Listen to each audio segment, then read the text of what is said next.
Satan and the demons will be sent to the lake of fire forever.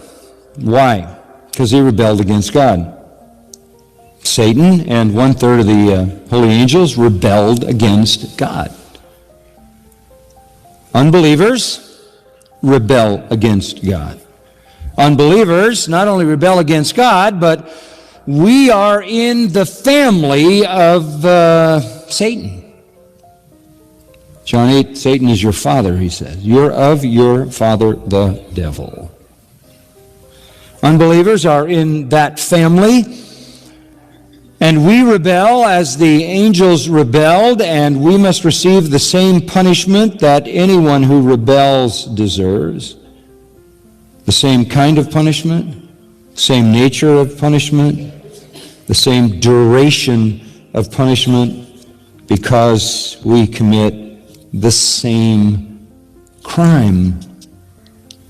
In the 20th chapter of Revelation, the devil, verse 10, who deceived them was thrown into the lake of fire and brimstone, where the beast and the false prophet are also. The beast and the false prophet are just human beings. The final Antichrist and his cohort, the false prophet, and they're in the lake of fire as well, and they will be tormented day and night forever and ever. So that torment will be for the demons and Satan. That torment will be for men who committed themselves to follow Satan, namely the beast and the false prophet. And they're just two of all the humans who will suffer the same fate as the rebellious angels because they followed the same crime. Sinners and fallen angels commit the same crime, share the same guilt, and receive the same punishment. Now somebody says, does the sentence really fit the crime? Well, we're thinking rationally for a minute. Well, the lawgiver determines that, doesn't he? The lawgiver determines that. The law that is written determines the extent of the crime and what is a fitting punishment for the crime. And God has determined that the crime is heinous enough that it should be judged in this way. And that is always the hurdle that people have trouble getting over. How can a temporal sin or sins result in an eternal punishment? It seems excessive. Let me help you with that. The amount of time that a sinner sins is irrelevant. If a sinner dies at 15 years old, 35, or 110, the amount of time a sinner sins is irrelevant. Crimes against the infinitely holy and exalted God are infinitely wicked, and the punishment fits the crime. Infinite crimes against an infinite God deserve an infinite punishment. And here's the key. Sinners who go to hell never repent. They never repent. They continue to rebel. Every description of hell indicates to us that it is, listen carefully, it is not a remedial experience. It is not remedial justice. It is retributive justice. They remain God-haters forever, so that the punishment never catches up with the sin. You understand that? It's really important.